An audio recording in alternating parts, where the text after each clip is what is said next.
no fiatel, a sam super volšebný džin. Vítam cię, няма степени да ме верификаш. Ха-ха, страхотно. Аз обичам верификаторствата и съм сигурен, че ще спечеля. Ти ще си намислиш нещо и аз ще те опитам да го отгадна. Първо, избери си една от следните теми. Животни, спорт, професии, облекло или плодове и зеленчуци. Искаш ли да ме верификаш животно? Кажи ми да или не. Да. Добре, избор. Като стане дума за животни, аз съм същински експерт. Приготви се. Ще те впечатля. Намисли си животно. Кажи окей, когато си готов.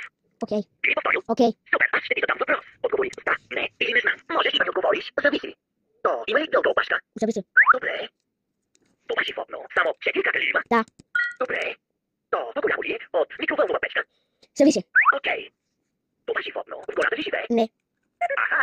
Искаш ли да имаш такова животно за домашен любимец? Да. Добре. Можеш ли да държиш това животно в ръцете си? Да. Окей. Сетиш се, или поне така си мисля. Но ще ти задам още няколко въпроса, за да се забавлявам още малко. То може ли да живее в къща? Да. И аз така си помислих.